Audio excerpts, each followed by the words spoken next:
ಹುಟ್ಟಿದ ಮಕ್ಕಳು ಯಾಕೆ ಯೂರಿನ್ನ ತುಂಬ ಸಲ ಪಾಸ್ ಮಾಡ್ತಾರೆ ಆ್ಯಂಡ್ ಈ ರೀತಿ ಪಾಸ್ ಮಾಡೋದ್ರಿಂದ ಮಗುವಿನ ಆರೋಗ್ಯದಲ್ಲಿ ಏನಾರ ತೊಂದರೆ ಇದೆಯಾ? ತುಂಬ ಸಲ ಪಾಸ್ ಮಾಡುತ್ತೆ, ದಿನಕ್ಕೆ 10ರಿಂದ 15 ಸಲ ಪಾಸ್ ಮಾಡುತ್ತೆ, ಕೆಲವೊಂದು ಸಲ 20 ಸಲ ಪಾಸ್ ಮಾಡುತ್ತೆ. ಯಾಕೆ ಈ ರೀತಿ ಮಾಡುತ್ತೆ ಅಂತ ಸಾಕಷ್ಟು ತಾಯಂದಿರಿಗೆ ಈ ಡೌಟ್ಸು ಕಾಡ್ತಾ ಇರುತ್ತೆ. ಹುಟ್ಟಿದ ಮಕ್ಕಳಲ್ಲಿ ಬ್ಲ್ಯಾಡರ್ ಅನ್ನೋದು ತುಂಬ ಚಿಕ್ಕದಿರುತ್ತೆ, ಅದಕ್ಕೋಸ್ಕರನೇ ಮಕ್ಕಳು ಅಷ್ಟು ಸಲ ಇವರನ್ನು ಪಾಸ್ ಮಾಡೋದು. ಇದು ಯಾವುದೇ ರೀತಿ ಭಯಪಡುವಂತಹ ಅವಶ್ಯಕತೆ ಇರೋದಿಲ್ಲ.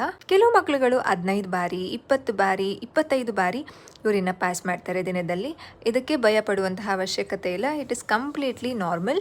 ಈ ರೀತಿ ಜಾಸ್ತಿ ನಂಬರ್ ಆಫ್ ಟೈಮ್ ಯೂರಿನ್ನ ಪಾಸ್ ಮಾಡೋದು ಮಗು ದೊಡ್ಡದಾಗ್ತಾ ಆಗ್ತಾ ಯೂರಿನ್ ಬ್ಲ್ಯಾಡರ್ ದೊಡ್ಡದಾಗ್ತಾ ಆಗ್ತಾ ಇದು ಕಡಿಮೆ ಆಗುತ್ತೆ. ಪೋಷಕರಾಗಿ ನಾವು ಗಮನ ವಹಿಸಬೇಕಾಗಿರೋದು ಮಗು ದಿನದಲ್ಲಿ 6ರಿಂದ 8 ಬಾರಿ ಯೂರಿನ್ನ ಪಾಸ್ ಮಾಡಬೇಕಾಗತ್ತೆ. ಮಗು ಹಾಲು ಚೆನ್ನಾಗಿ ಕುಡಿದಿದ್ರೆ 6ರಿಂದ 8 ಸಾರಿ ಯೂರಿನ್ನ ಪಾಸ್ ಮಾಡುತ್ತೆ. This is completely normal.